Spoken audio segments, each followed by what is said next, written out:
استغفر الله العظيم الذي لا اله الا هو الحي الذي لا اله الا هو الحي القيوم. بسم الله الرحمن الرحيم. السلام عليكم ورحمة الله وبركاته. الحمد لله رب العالمين، والصلاة والسلام على أشرف الأنبياء والمرسلين وعلى آله وأصحابه أجمعين. اللهم صل على سيدنا محمد طب القلوب ودوائها وعافية الأبدان وشفائها ونور الأبصار وضيائها وعلى آله وصحبه وبارك وسلم. اللهم صل صلاة كاملة وسلم سلاما تاما على سيدنا محمد الذي تنحل به العقد وتنفرج به الكرب وتقضى به الحوائج وتنال به الروائد وحسن الخواتم واستسقى الغمام بوجهه الكريم وعلى آله وصحبه في كل لمحة ونفس بعدد كل معلوم. الصلاة والسلام عليك يا رسول الله، الصلاة والسلام عليك يا نبي الله، الصلاة والسلام عليك يا حبيب الله، الصلاة والسلام عليك يا من أرسله الله تعالى رحمة للعالمين. توسلت إليك يا رسول الله في جميع الأمور، فإن أصدق الحديث كتاب الله وخير الهدي هدي محمد صلى الله عليه وسلم، وشر الأمور محدثاتها وكل محدثة بدعة وكل بدعة ضلالة وكل ضلالة في النار. رب اشرح لي صدري ويسر لي أمري واحلل عقدة من لساني يفقهوا قولي. آمين. ولا حول ولا قوة إلا بالله العلي العظيم. ولا حول ولا قوة إلا بالله العلي العظيم. ولا حول ولا قوة إلا بالله العلي العظيم. Baik tuan-tuan, puan-puan yang dirahmati Allah sekalian, kita sambung kita Fadilatul Faraid, sifat yang ketiga daripada sifat kesempurnaan Allah. Disebut ala tertib zikri, atas tertib susunan sebutkan sahaja. Yang ketiga adalah baqa. Qala al-musannif rahimahullah ta'ala wa nafa'na wa bi'ulumihi fi darin amin. Yang ketiga baqa, artinya yakni terjemahan daripada bahasa Arab yang disebut baqa ke dalam bahasa Melayu ialah kekal.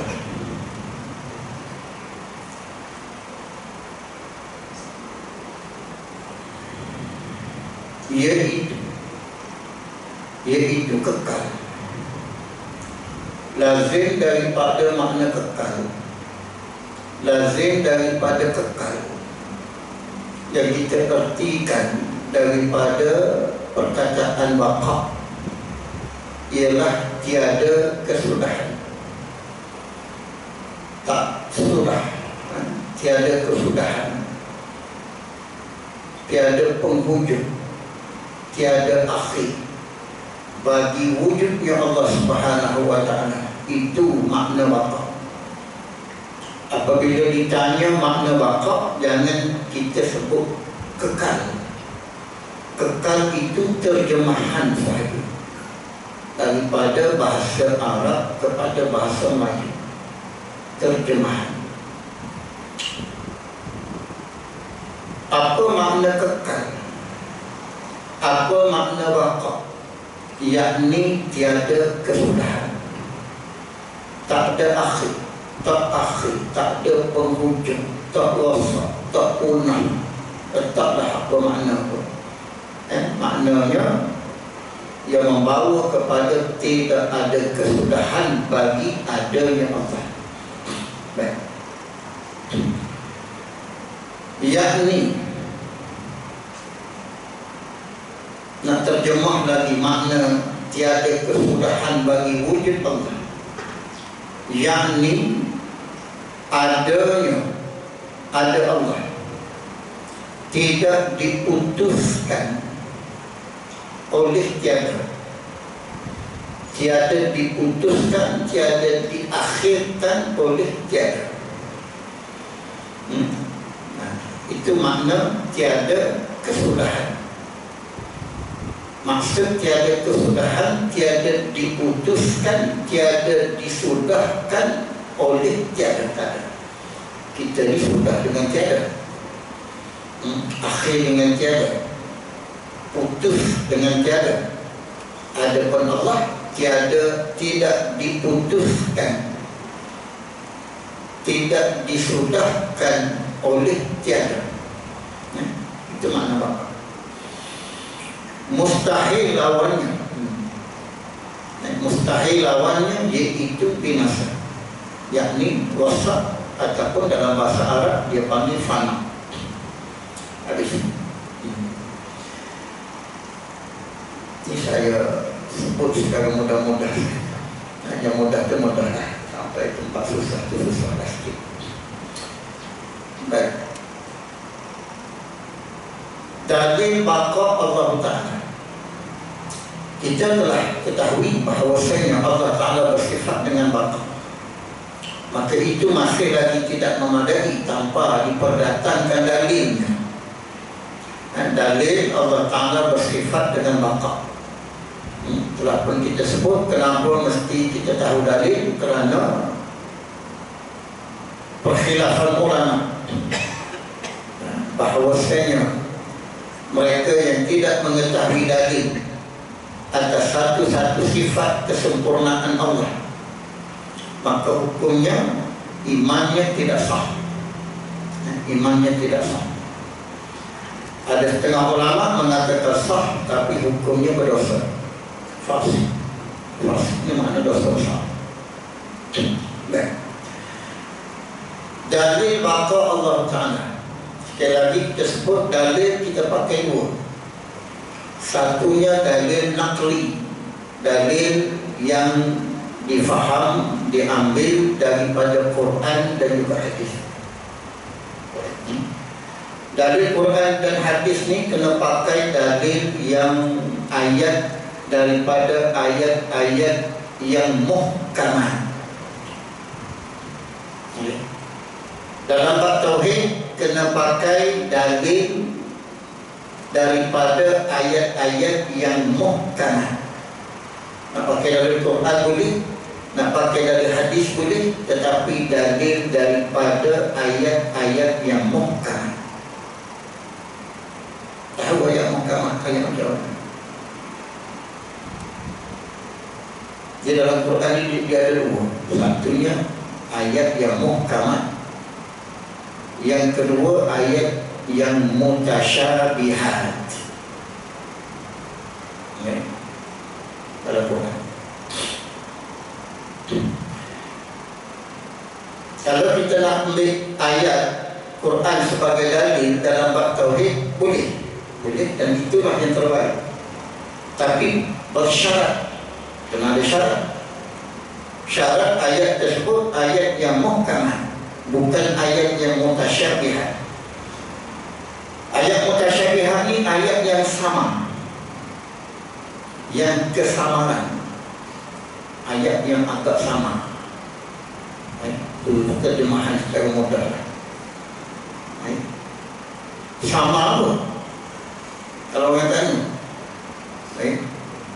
sama apa?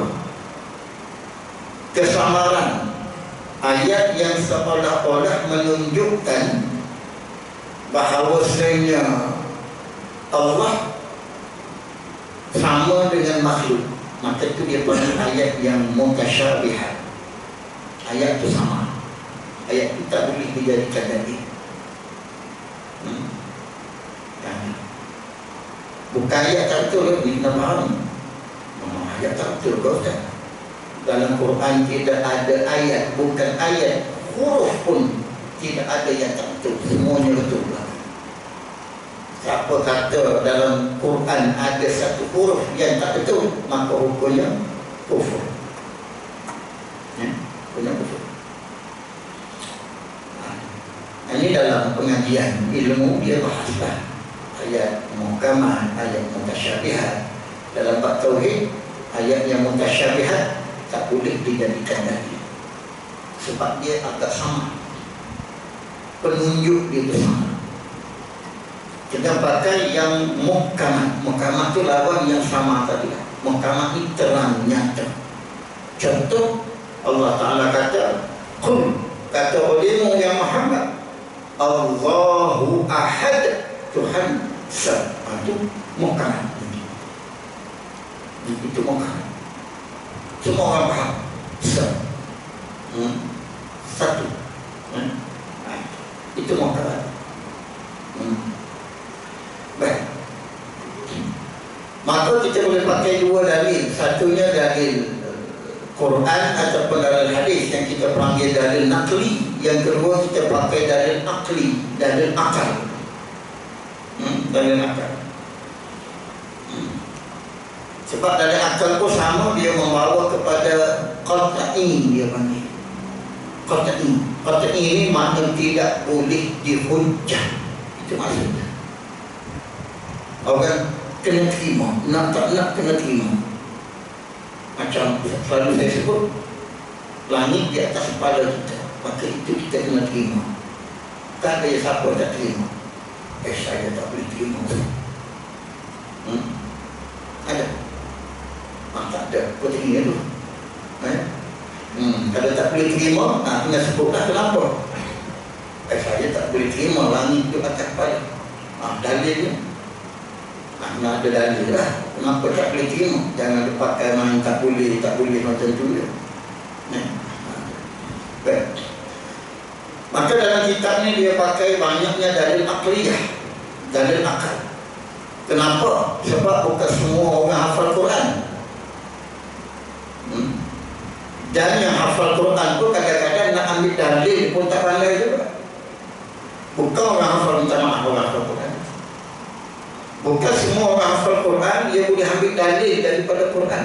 Kalau dia tak belajar cara nak mengambil dalil, dia kena ada ilmu cara nak ambil dalil. Menghafal itu ilmu yang lain. Mengambil dalil daripada ayat Quran itu satu metod yang lain, kaedah lain.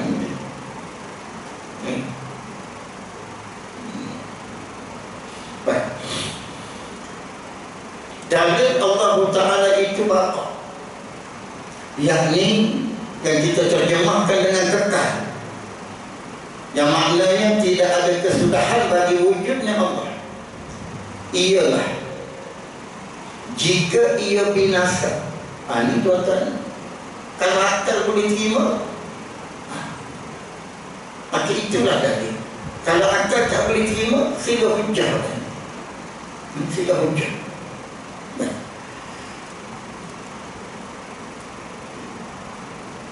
Jika ia Allah binasa, kalau Allah Ta'ala itu binasa, tidak bersifat dengan bapa, tidak bersifat dengan kekal, tidak bersifat dengan tidak ada kesudahan bagi wujudnya Allah. Dia dua je. Kalau tak kekal, dia binasa. Keada, kekal pun tak, binasa pun tak ada. Ada. Tuan-tuan mengajar tauhid ni paling sedap tadi. Kenapa? Sebab orang tak boleh tanya. Saya pergilah mana-mana belajar tauhid, kita tanya dulu jam belakang. Kalau mengajar fiqh tak ada nak tanya. Tak tanya. Tak gerak kitab kalau baca kitab fiqh. Tapi kalau baca kitab tauhid, tunduklah. Mau senang kita boring tuan-tuan. Tak masuklah. Hanya nak sebutnya ilmu tauhid ni gitulah. Maknanya insyaAllah tunduk-tunduk tu kena faham lah, dengan tunduk-tunduk tak faham. Dia dua je. Kalau Allah Ta'ala kekal, dia tak binasa.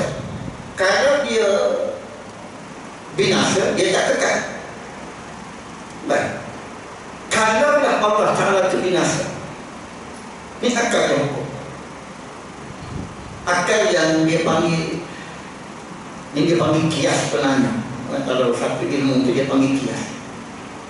Kita ambil dalil dengan jalan kias.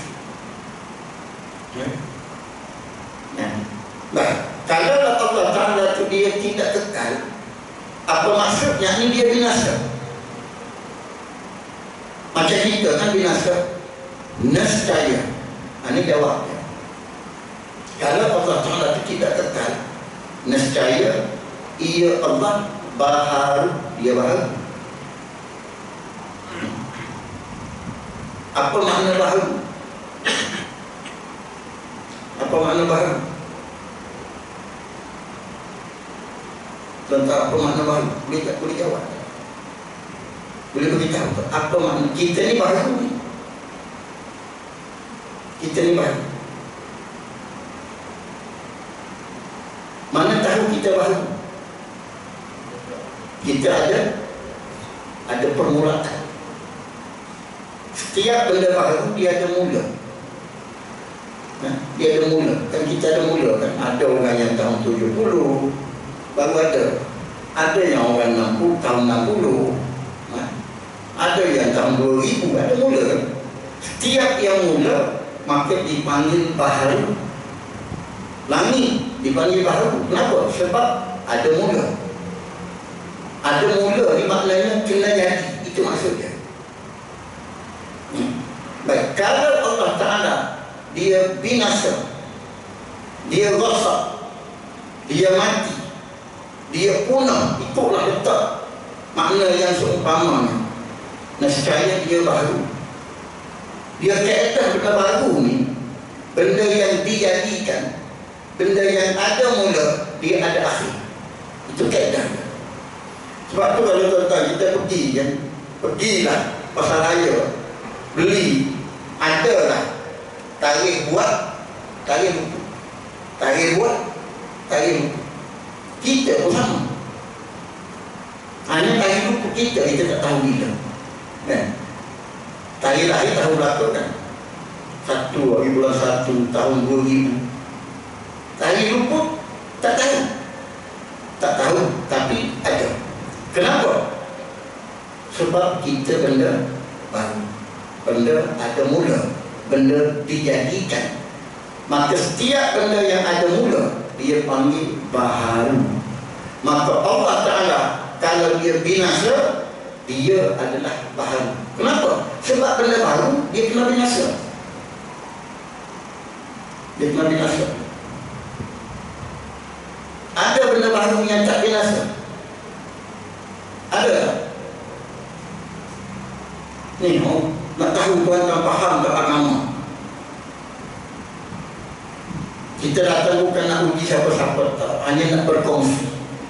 Cuk guru saya kata, mengajar kamu sentak dia orang tu dia berfikir sikit. Baru orang panggil mengkaji. Mengaji ni mengkaji. Pakai akal. Terfikir. Itu mengkaji. Dia panggil mengaji. Orang Melayu kita panggil mengaji. Mengkaji dia.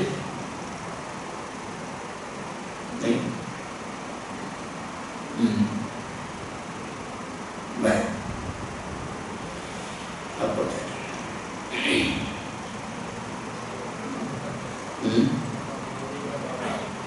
Apa dia? Benda baru yang kekal ada. Dia kata benda baru ni dia rosak, dia punah, dia binasa. Dan adakah benda baru yang tak rosak, yang kekal? Ada? Tak ada? Betul tak ada? Ada. Contoh? Cuba. Andai. Kenapa syurga itu benda baru tapi dia kekal? Adakah dia kekal zati ataupun dia kekal aridi?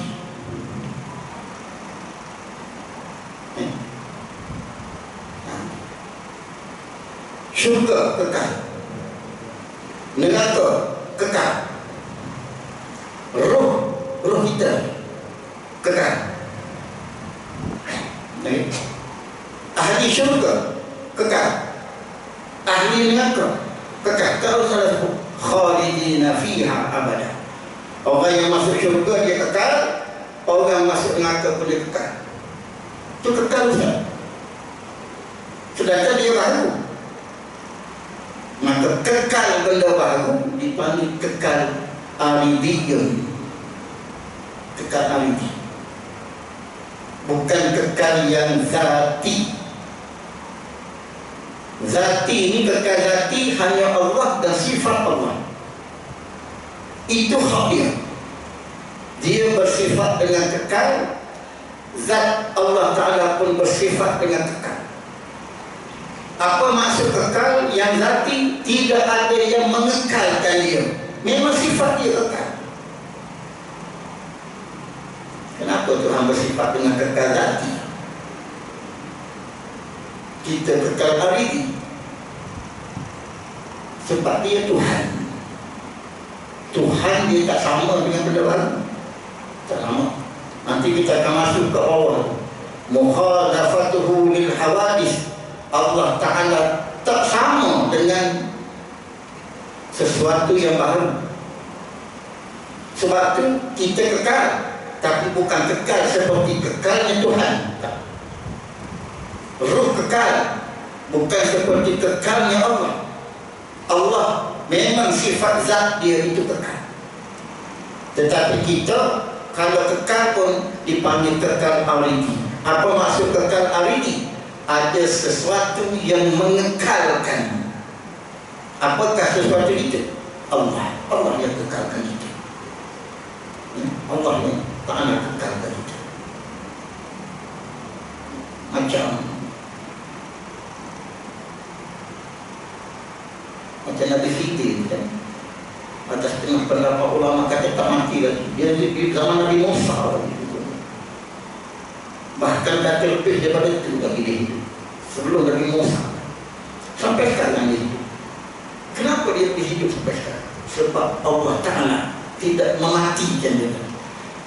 Ya. Sebab itu kita tak perlu heran, tak perlu beli. Kerja Tuhan. Kerja Tuhan. Baik. Tapi asal kaedahnya benda baru ni dia pasti akan rosak, akan binasa. Itu kaedah. Tapi ada yang menyalahi kaedah.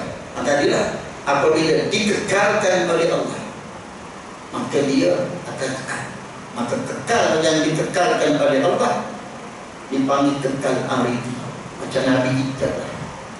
Nabi kita Allah Ta'ala dipilih untuk mati ataupun untuk kekal. Yang Allah Ta'ala tak beri pada orang lain. Tapi Nabi memilih untuk mati, bukan untuk kekal. Kalau kita diberi pilih, betul. Baik saya, baik tuan-tuan, saya tahu dah jawapan. Dan tak payah tanya lah. Nak kekal kan nak mati. Itu kita, betul. Lalu ada malaikat kata, Tuhan berimu pilih, nak mati kan nak kekal. Oh, malaikat salah beritanya, nak kekal, mau apa mati. Tapi Nabi tak, dia pilih mati. Sebab tu dia tak tanya dah, nak kekal kan nak mati. Dia hamdah kan tirusan kau ya. Tapi Nabi Muhammad dia pilih. Nak sebutnya Allah Ta'ala kuasa mengekalkan siapa yang dia kehendaki. Allah Ta'ala berkuasa. Maka jika Allah Ta'ala mengekalkan makhluk dia, maka itu dia panggil kekal yang aridi. Dan kekal yang aridi, bukan kekal yang zati. Seperti syurga neraka itulah. Dan insyaAllah kita nanti masuk syurga nanti akan dikekalkan oleh Allah Ta'ala. Baik, maka itu dia panggil kekal yang aridi.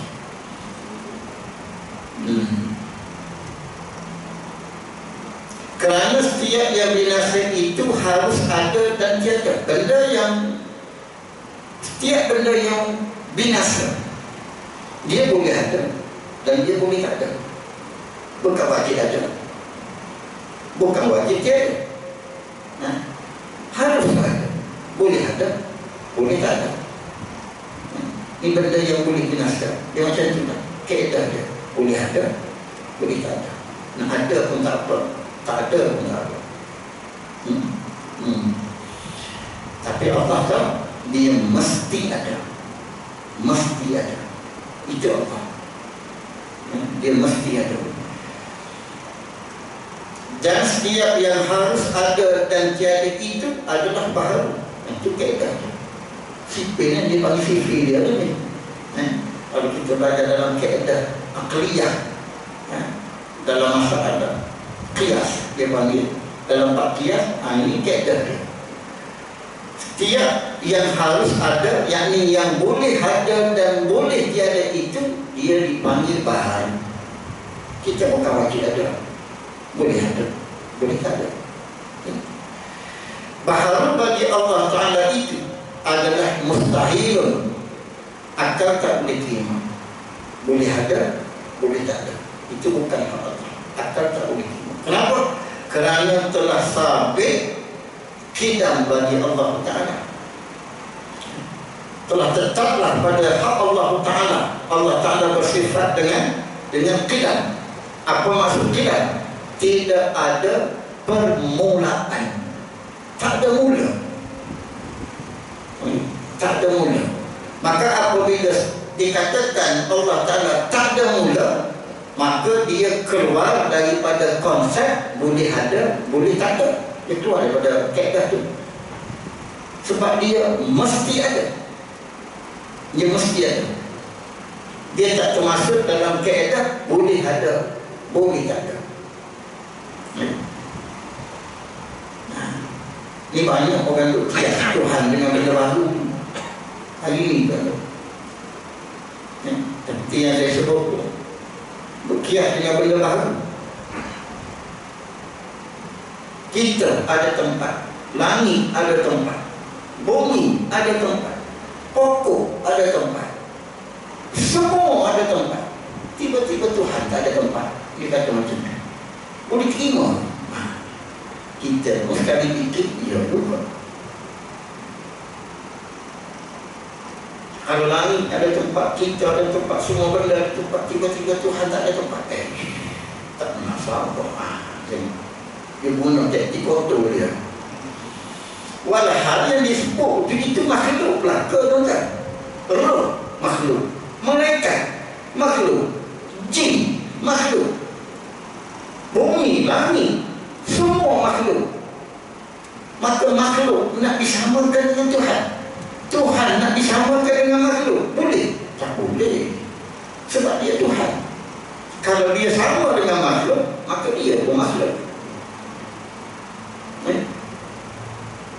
Sebab tu dia tak sama. Kami dia bawa kaedah dia. Kita bertempat, langit ada tempat, bumi ada tempat. Takkan Tuhan tak ada tempat. Kaedah tak betul macam tu, sifat tak betul. Dia cuba kelirukan orang yang tak belajar kaedah. Bukan dia cuba kelirukan, dia tu terkeliru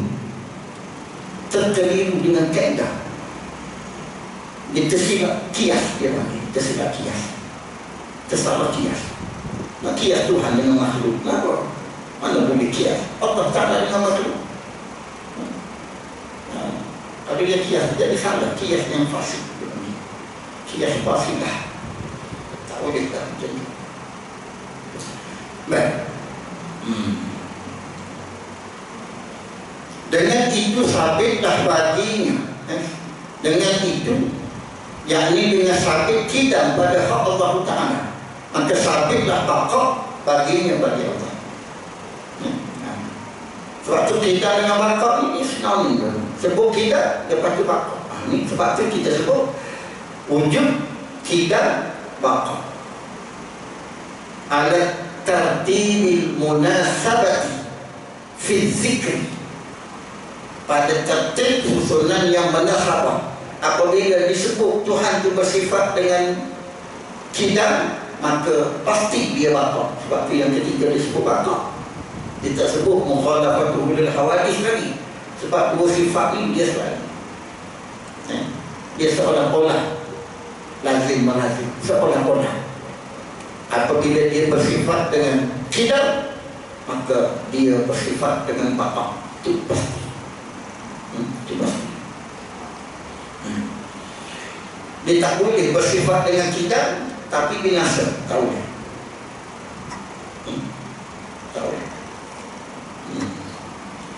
Dan apabila sabit baqa baginya bagi Allah, mustahillah binasa baginya bagi Allah. Apabila Allah Ta'ala sabit pada hak Allah Ta'ala, pada zat dia, sifat baqa, maka mustahillah akal tak boleh terima binasanya, rasanya, punahnya Allah Subhanahu wa Ta'ala. Yang keempat, mukhalafatuhu ta'ala lil hawadith. Ini satu sifat yang penting. Orang faham sifat mukhalafah ni, orang tu kenal Tuhan tu. Di sinilah kalau kita tak faham, maka kita akan menyamakan Tuhan dengan makhluk. Kalau orang faham di sini, insya-Allah dia akan tolong mereka yang mendakwa Allah Ta'ala ni sama dengan makhluk. Walaupun orang yang cakap tu ada doktor, profesor, sekali. Orang ada doktor ni bukan boleh jamin masuk syurga pun. Ada profesor tuan-tuan, masalah Isra Mi'raj, dia pertikai. Ada orang pertikai, bukan orang biasa-biasa. Kalau orang tak ngaji, budak-budak tuan-tuan, mungkinlah kita boleh terima sebab dia tak belajar. Jangan cerdik.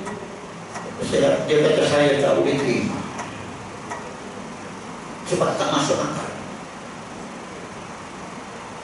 Sebab tu iman ni tuan-tuan, benda perkara yang Nabi sebut, Nabi cerita, Nabi bagi tahu, maka wajib kita beriman, percaya, walaupun benda tu menyalahi akal sekali. Walaupun menyalahi akal.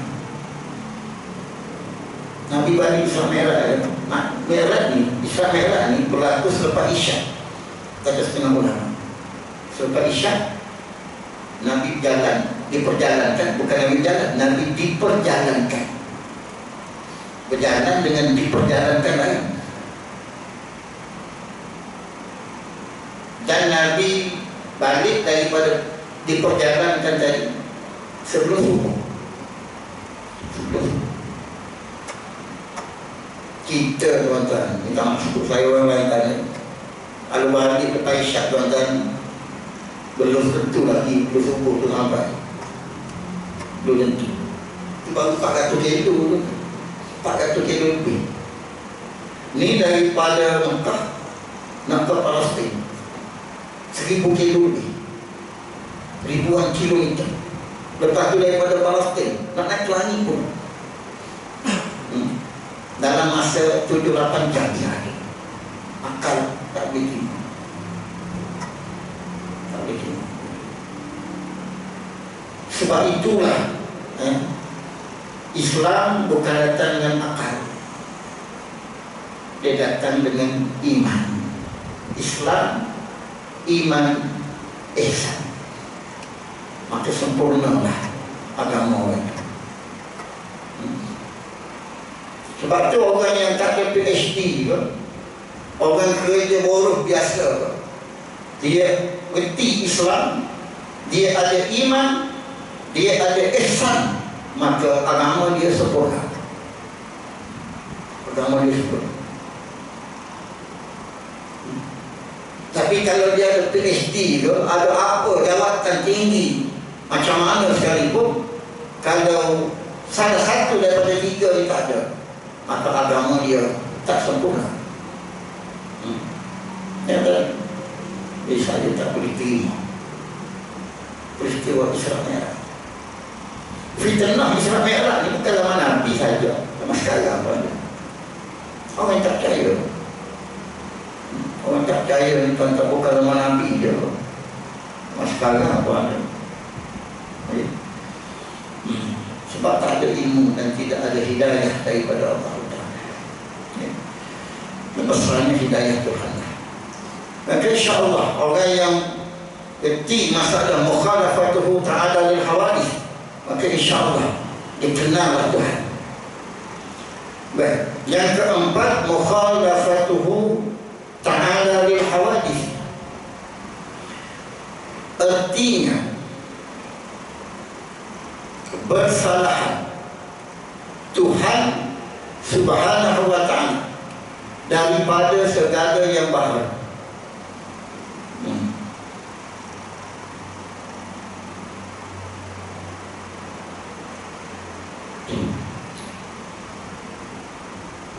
Maknanya itu terjemahan. Maknanya Allah Ta'ala tidak, ini maknanya dia kita baqa mukhalafatuhu ta'ala lil hawadith. Semua dah ingat dah melalui itu ada. Hanya kita nak ulang balik sahaja, dan nak topak sikit-sikit itu saja, nak kongsi-kongsikan. Kita baqa mukhalafatuhu ta'ala lil hawadith, qiyamuhu ta'ala bi nafsih wahdaniyah. 5 ni dia panggil sifat. Sifat apa ni? Sifat salbiyah. Sifat salbiyah. Apa maksud sifat salbiyah? Apa maksud sifat salbiyah? Sifat menafikan. Sifat menafikan. Sebab tu kalau kita perasan, kita maknanya tidak ada permulaan, kan? Tidak ada. Dia menafikan. Tidak tu dia panggil menafikan. Dalam bahasa Arab dia panggil insilah. Sifat yang jenis bangsa insilah, sifat yang menafikan kekurangan pada zat Allah Ta'ala. 5 sifat. Sebab tu dia panggil 5 ni, dia panggil sifat salbiyah, sifat menafikan sesuatu yang tidak layak pada zat Allah Ta'ala.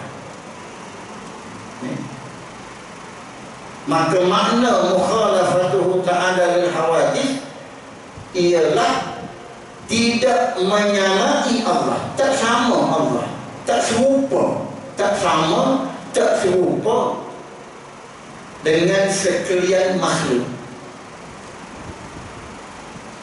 walaupun pada suatu segi daripada segala yang baharu.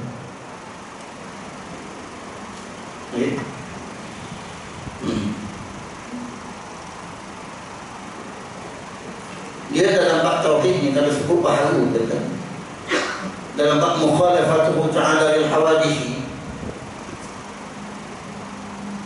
kalau sebut baharu dalam bab mukhalafatuhu ta'ala lil hawadith, ataupun dalam bab tauhid, kalau disebut baharu, dia tak lepas daripada 2 benda baharu. Masuk mukhalafatuhu ta'ala lil hawadith, tak sama Allah Ta'ala dengan yang baharu. Baharu di situ ialah satunya aradun, yang keduanya satunya arad, yang keduanya jirim. Apabila disebut baharu, Allah Ta'ala tak sama dengan baharu, yakni Allah Ta'ala tak sama dengan arad, dan Allah Ta'ala tak sama dengan jirim. Kita ni benda baru ni, dua benda ni ya tuan-tuan. Arad, jirim. Arad, jirim. Sebab tu Allah dia bukan aradun, dia bukan jirmun. Pak saya kata kalau orang paham mukhalafah ni dia benar kan? Dia benar kan? Ada dalam hadis Nabi yang Nabi sebut. Kalau kita faham secara harfiah, Allah Ta'ala turun sepertiga malam telan dunia. Pernah dengar kan hadis itu? Turun itu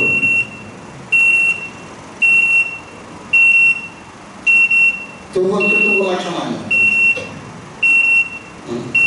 Dari syarat kalau nak panjang perbahasan jirim dan aradun. Turun ni dia termasuk dalam aradun. Apa dia aradun, apa dia jirim, InsyaAllah kita sambung sudah kedatangan perbahasan yang agak panjang. Dia mukhalafatuhu ta'ala al-hawadis ni, ulama-ulama perbahasan satu bab yang agak panjang untuk memahami kita, insyaAllah. Sebab dia melibatkan ilmu lain tu, arad, jirim, jisim, jawhar. Nak faham empat benda tu dulu, maka dia fahamlah apa dikatakan mukhalafatuhu ta'ala al-hawadis. InsyaAllah kita sambung pada kuliah yang akan datang. Yang baik datang daripada Allah, yang maksudkan pada diri saya sendiri. Aku berkata Astaghfirullahaladzim. Wassalamualaikum warahmatullahi wabarakatuh. Subhanakallahumma wa bihamdika asyhadu an la ilaha illa anta astaghfiruka wa atubu ilaik. Bismillahirrahmanirrahim. Wa la'asri innal insana lafi khusr illa alladhina amanu wa amilus salihati wa tawassaw bil haqq wa tawassaw bis sabr. Sallallahu ala sayyidina Muhammadin wa ala alihi wa sahbihi ajma'in. Alhamdulillahi rabbil alamin. Taqabbalallahu minkum.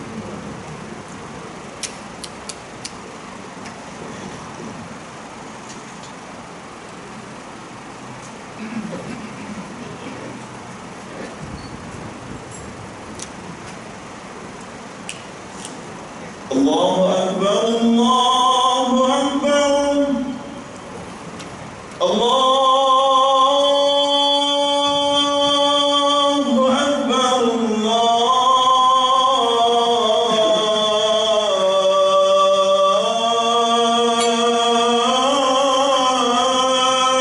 Allahu Akbar. Asyhadu an la ilaha illallah. أشهد أن لا إله إلا الله.